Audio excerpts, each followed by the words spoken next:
Welcome back to Behind the Box. We've just come back from the UKGE Expo and we had a great time. We just wanted to share our experience with you. And just like last year, we're going to be doing a 3-part series. So this video will cover Friday, and then the next video will cover Saturday, and then our final video will cover Sunday, as well as some of our final thoughts. So we're going to just start off here with Friday and what we did and that sort of thing. If you see us looking now, we've made a list of everything that we can remember playing. I'm pretty sure it's everything. So we'll reference that. So we're not just avoiding eye contact. So the first thing that we did as soon as we got there was we went and bought a bunch of games. We're going to show you our haul in the last in episode, Sunday's video. So it'll be a little bit suspenseful. So the first game that we went and played was Escape the Dark Sector from Themeborn. If you've seen our channel before, you'll know that we're big fans of Escape the Dark Castle. Yeah. We love that game so much, and we had to go check out the sequel. It's really good. So good. Really good. Yeah, it's the same art style. It's the same idea of these characters with a unique dice. I think the distribution of the dice is even the same. Mm-hmm. The real change, though, is in the new mechanic of ranged combat. So now you can do your normal close combat stuff, just rolling your dice, trying to get rid of the symbol dice on the chapter dice. Mm-hmm. Or when you start a fight, as long as the card doesn't explicitly tell you that you can't, you can do ranged combat. So you can use the weapons that you've found throughout the game and that you start with to shoot from a distance safely. You'll usually take more damage back in return, but you can usually do more damage. And not only that, tactically it's a lot different. Yeah. You can flank, you can cover people, you can reload, and that kind of takes you out of a round of combat. You don't heal, but it still gives you more options as far as trying to avoid damage, and that really works for us. It was so good. We love it already. Yeah. And then this just kind of just adds a little bit extra, and just a new theme as well, which is nice. And yeah, I think it gives you more choices. You know, if people complained in the first game about it being too much reliant on the luck of the roll, those people might feel a little bit better about this one because you do have more choices about what actions you're going to take. And I agree. I think people that maybe dismissed the first one or were like, the first one's okay, but it's just a dice rolling game, I think they will be quite pleased with this one. Yeah. Cool. Our second game. Oh, yes. So we actually on Friday had your brother with us. That's right, He's a big fan of Square Enix games like Final Fantasy and stuff. Yeah, so we went over to the Square Enix booth and we checked out Chocobo Party Up. Now, I didn't know a lot about this game going into it, but it's very appealing. Just coming up to the booth and you see the artwork. It looks great. Nice. It's very inviting. You sit down at the table. It doesn't take very long to learn. The setup, it reminded me a little bit of Spirit Island in that the board sort of changes depending on how many players you have. Yeah. So you've got these hexes, and you essentially each player get a nest. And you're trying to call these birds, these chocobos, and you each are a different color bird, and you're trying to call these chocobos to your nest. And what's the number you're trying to reach? You're trying to reach 6. If you can get 6 of the neutral yellow chocobos to your nest, then you win. But the thing is, you can take any chocobos, any of those yellow ones, so you can go into someone else's nest and start pulling them away. It's almost like a Pied Piper. You call, do a bird song to them, and then they come with you. And you've got cards that help you along. You can use these cards for different things. You know, you can discard them to bring out a super bird, almost like a big fat one that kind of blocks and pushes away. Yeah. So that one can be used very strategically. You can get quite aggressive with, in the end, we did have to end up doing that, didn't we? Like, we were going into each other's nests and trying to steal and push. And yeah, it was cool because there was a point where I thought, okay, my brother's going to win in the next turn or two. I don't know how we're going to stop him. And then we did. And then I was like, oh, now Lindsay's going to win because it was like a big cluster of these little baby chocobos. Yeah. And they were what was moving around the board. And I was like, okay, well, Lindsay's about to win. And so we tried to stop, and then eventually I won, which I don't think anyone expected me to win. No. I was really far behind very quickly. I got bullied from both sides from turn 1 or 2. So yeah, It was nice. It's game. cool. Square Enix are doing, I guess, like a run of analog games. They're trying an analog game series, so it's like a new endeavor for them, which is cool to see a big, typically video game publisher trying to branch out and do it their own way instead of outsourcing necessarily. So that's kind of nice. So the next thing we did was we were just walking around a lot in the halls. Like I said, we went and we were hitting stores to purchase things from. We walked past, I believe they're called ET Games.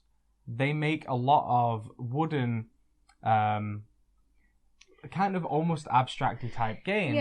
Yeah. So we played 3. We played Pucket, Roll It, and Clask. I think Clask is probably the most known one of those. Yeah. So in Pucket, that was the one that you played off against my brother because it was a 1 versus 1 game. Yeah. If you want to explain that a little bit because you played it. That reminds me a lot of this game of like tabletop shuffleboard that we used to play in my grandma and grandpa's basement. But basically, it's a board that's divided and has just a tiny slot that's just big enough for these wooden pucks to fit through. Mm-hmm. And then on each side of the board, you've got some like this band, this elastic band. Yeah. And basically what you got to do, it's almost like a crossbow sort of idea. You pull or back. Slingshot. Yeah. You pull back with the puck, that band, and it slides the puck, well, hopefully through the hole. And you're trying to get all of your pucks over to your opponent's side of the board.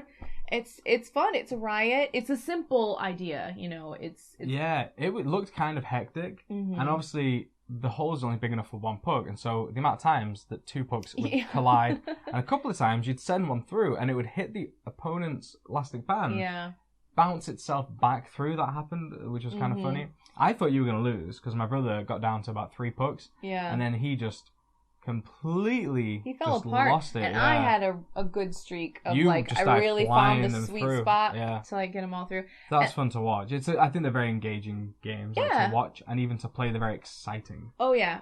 And anybody can play that game as well. You know, it's a very pretty much, it's easy to pick up, easy to learn kind of thing. So we also played Roll It, which was I believe she said you can play it 2-player, but because there was 3 of us and the woman that was teaching us, she and I played on a team against Lindsay and my brother. And in that, you've got a little ramp, and there's a bunch of these metal marbles, and then a little wooden ball in the middle of the game board, and you're on each corner. And so you'll roll down little metal balls to try and hit the wooden ball into the opponent's net, essentially, on the other side. That was really, really fun. And you can aim them. Yeah, you can spin it around so you can like aim and... Yeah, you got to be very quick because the amount of times you'll send one down, but then all of a sudden a metal ball just comes flying in, takes out, and you've just missed and wasted time. Yeah. That was a really cool game. And then I played Clask against my brother, which is, I think he said it's like Sweden's national He seemed to know a lot more about it than we did. He was very excited about it. I don't know how true that is, so. But basically, it's another board, and there is a little plastic ball on this board, and you have a magnet underneath that connects to like a rod on the top that is magnetized through the board. And so if you move on the bottom, then the rod on top moves around, and you'll use that to basically play like ice hockey with the ball and try and knock it into the opponent's side where there's like a little dip that it basically can fall into. And there's these little plastic pegs that are magnetized as well, and if you get too close you'll accidentally attach one, and if you get 2 of them you'll lose a point. You basically play towards goals, and the first to 6 goals is the winner. I won, don't want to brag, but that was super fun. That whole thing, that whole little booth was really cool. In a different section, I did see Pucket being played, like a giant version of Pucket being played somewhere else in the hall. Right. Yeah. I don't know who had that, but that was cool too. That was popular. Kids were all over that game. It was in the kids zone, where they've got the giant Karuba and stuff. Yeah. So after we went to ET Games, we then went to the Fog of Love booth where we saw Mark. Yeah, Mark from Aircon. Yeah. One of the creators there. So he got us going with a little bit of a demo of this spiritual successor to Fog of Love. They were calling it Midlife Crisis. And essentially you play it 4-player, and you've got 2 people who act as one person in the relationship, but you are basically different parts of that personality. So one is the rational side of that person, and then the other is like a subconscious side of that person. And you have different sort of desires and so you've got to try and figure out each other's, as while well as also trying to figure out the overall partner. shared objective of the partner, the expectation that they have as a person in the relationship. It was an interesting idea. I think it needs quite a bit of work. This was a very early prototype of the game. But yeah, I'm excited to see where it goes. I mean, we really like Fog of Love. Yeah. So hopefully this one lives up. So next we went over to Brain Games, where we actually met up with, we didn't know he was working there, but he was volunteering, this guy called Oliver. We met him at Aircon and played a game with him there. And so that was cool, sort of catching up with him. There was a point where he was about to start teaching, he went, I've played games with you before. And we were like, yeah, Oliver. Yes, you have. So that was nice. So we played with him Snowman Dice, which is a game where you roll dice, basically Yahtzee style. You just keep rolling. Everyone does it simultaneously. You're trying to construct a snowman out of dice and then push the snowman to the middle of the table before anyone else can do that.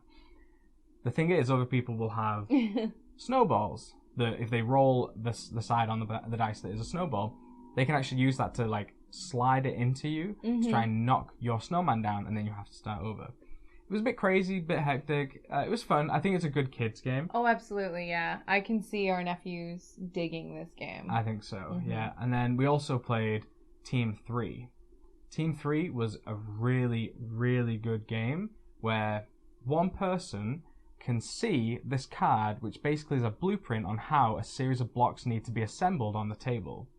But they can't speak and tell people what is on this card. They can gesture it, so they can do like the plus block, they can do a plus, and they're trying to get another person, a second player, to figure that out. So they can do whatever they want, they can gesture it, they can mime it, as long as they don't point at the piece, that's fine. The person that can see them then has to tell the third person what to do, because that person cannot see anything, so they can't see the person gesturing commands. So that person needs to interpret commands, then tell the blind person which pieces to pick up, where to put them, and in what orientation. And you have to do a full blueprint within 3 minutes. It was crazy. This was so good. Yeah, it was really hard. Yeah, Lindsay was not very good at this. I was so bad. At all. I don't know why I was trying to, like, use my whole body instead of just to make doing, these like, shapes. S like this, or just drawing it like that, she was like this, doing all crazy arm things, and I was like, I don't know what you're trying to tell me there. That is not a shape that's on the table. And then, like, I ended up, and then when I was in the describer part, I was telling colors, which is very unhelpful. Pick up the blue one to the person that can't see any of them. So, yeah. Yeah, I was bad. And you were really bad at interpreting the pieces as well from the people giving you. Yeah, you didn't do so good. Me and my brother, though, killed it. Yeah, and you were when you were the blind one, so all you had my brother giving you instructions, and yeah, it was great. So yeah, we're very excited to play that one again.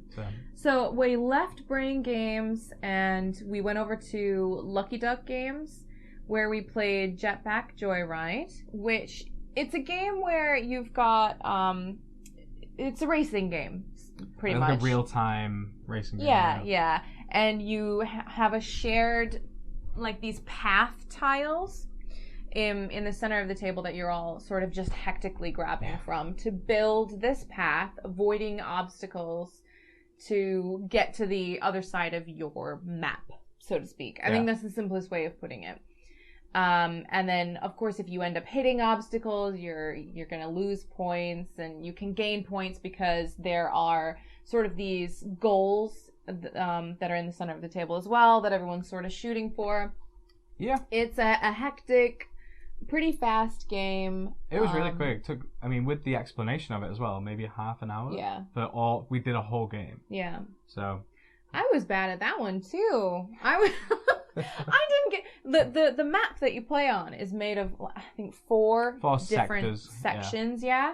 And I didn't get past like the first or the second one because I was trying so hard to obey these like rules, and I think really what you got to do is go for speed rather than... Yeah, you can get a lot of points on the actual board because if your pieces cover coins, that's a point as well. And you get items after each round, and I got quite lucky, and so did my brother, because his allowed him to be adjacent to coins and still collect the points. You didn't really get many good items, so I think that was the part of the problem. Because round 1, you actually won that round.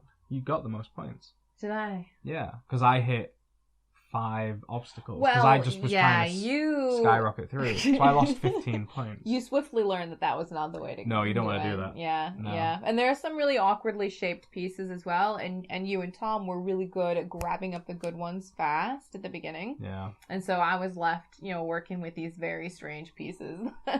It was good. You kind of get used to it. Over the 3 rounds, you learn how to get better at it, which was good. Yeah. It was a good demo game, I think. So, after we did that, we went over to the Alley Cat Games booth where our friend Ross from More Games Please was demoing Welcome to Dino World, which is a roll and write game. Dino World or Dino Park? Dino World. Dino World? Okay, yeah, good. Dino World. There's so many roll and writes with World and Park and Welcome to. So, yeah, so this is a roll and write game where you are building a dinosaur park, much like Jurassic Park. Different types of dinosaurs with different objectives. That's a big part of where you get your points from, is these public objectives. Basically, is like a visitor is going to go to the next park that has 3 T-Rex enclosures in it, for example. And so the first person that achieves that gets that card, and you may get 10 points, something like that. That was a fun game. It's, I think, a more complex roll and write game than a lot of the other ones that we played. Yeah. But yeah, it was good. I enjoyed it. We played it with semi-co-op. John Perkis from Actual All, and oh no, we didn't play with him, did he? He came over at the end, and we played the next game with John. We played it with semi-co-op. Africa and Elaine were there for a little while, but then it was a big group of people, and we were all huddled around these 2 tiny tables. Yeah, it was a lot of fun. It was a good game. And then afterwards, we went and met with John from Actual All and one of his friends, Vic, and played the next game. Which was 3 Laws of Robotics, if you want to explain what that was. Yeah, so 3 Laws of Robotics was over at the Floodgate Games booth. And in this, it reminds me a lot of Hanabi in the sense that you've got this card that you can't see, but everyone else can see it. So it's that idea of, your own information is hidden from you. And you're relying on others to give you that information, but you can only ask 1 question per round, and so you're trying to understand which team you're on. So there's 3 different teams. There's the androids, the AI, and the robots. And by asking these, and then numbers. Within those teams are different numbers, and the highest numbered person is like your leader. And by the end of the round, you're supposed to give your card, your star or whatever it is, to who you think your leader is, which could be you. So you could keep hold of the keys if you're confident about that, which you won't be. So it all comes down to asking the right questions. Question, right? Yeah, asking the right question, knowing when someone's being truthful to you or lying to you. Because you can lie. Yeah, that's right. And then using that information and what you can see to figure out who you're supposed to give your card to. Yeah, it was an interesting idea. I think it was the scoring I didn't love, but it was an interesting idea. And you got to pay attention to what questions other people are asking as well, because they might ask questions that imply something about you, but they don't want to explicitly mention that because they don't want to necessarily help you. So you got to pay attention to that. Bit of probability, like in the first round, there was, out of all the cards I could see, only 1 person for the team that was the AI. I thought, okay, I'm probably on that team. I just need to now figure out, am I a higher number than that person or a lower number? So, yeah, it was cool. It was an interesting game. It was fun. I enjoyed doing it. After we did that, we went over to the Hilton, because that was, I think, pretty much at the end of the day. We got to the some actual food convention hall after that, Yeah, we went and got some dinner, and then we sat and played games with the people that we've already mentioned, John and Ross and Semi-Co-op. And we played Just One, which is, I believe, a Spiel des Jahres nominee. I don't know, it's the first time I played it. Yeah, we'd never played it before. That was a cool game. We played kind of, because there was about 7 or 8 of us, so we played I think a modified version of what the actual game is, but essentially You draw a card and you choose a number between 1 and 5. You don't look at the card. You just hold it up and say number 3. And so it might say orange, for example, like the fruit, an orange. Mm-hmm. Everyone then has to write down a one-word clue to try and help you say the word orange as your answer. And before you can look at us, we all have to double check after everyone's written something down, were there any duplicate answers? If more than one person wrote down, let's say citrus, they both have to erase them and you don't get to give the clue of citrus. So the more obvious the answer, then the more likely it is that that's not going to be given to them. Mm-hmm. So the stuff that really helps will probably get erased. But then you have those rounds where nobody writes down any obvious answers because you're all trying to avoid the really obvious one. And so you give 8 really unhelpful clues, or in the actual game, probably like 3 or 4 really unhelpful clues. Yeah. I really liked this game. I did too. I thought it was really cool. There was a funny round where the word was treasure, and 4 people wrote booty.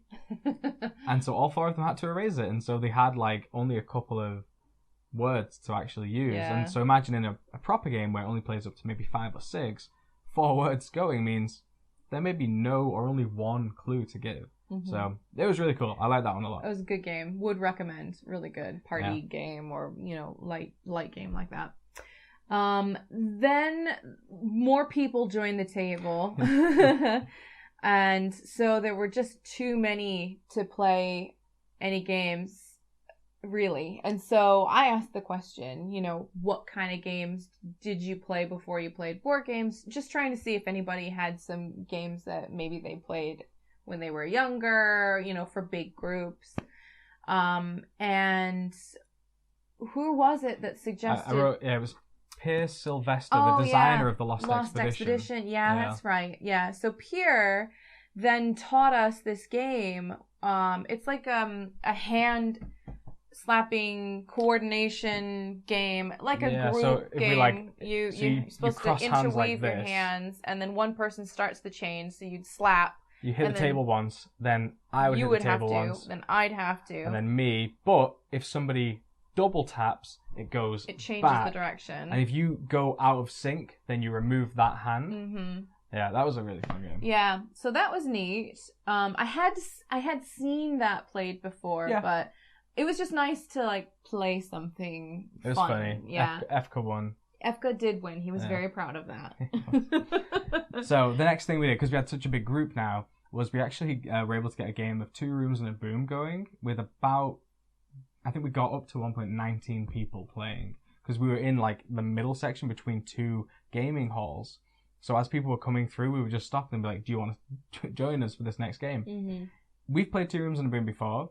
Never like this. We've done it at 6 players, and it's just not the same at all. Mm-hmm. This is a totally different experience, and this is how, if I was ever going to play 2 rooms and a boom, I'd want to play it. Yeah. It was really, really fun. Essentially, just really quickly, you all get a secret role. The ultimate aim is that one person who is a bomber needs to be in the same room at the end of the game as the player that's the president for that team to win. Otherwise, the team that's on the president's team, they will win.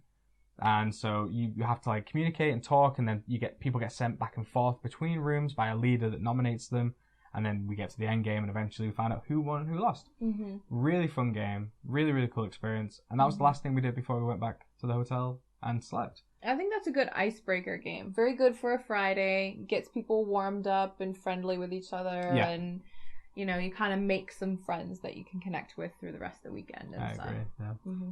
So that's everything for Friday. We will join you, I think, probably tomorrow for, from their perspective. For us, it's going to be in 2 minutes.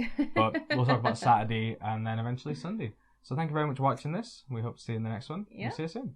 Bye. All right. Ready? Yeah. Welcome back to Behind the Box. And, forgot how to say things. Welcome back to Behind the Box. We've just gotten home.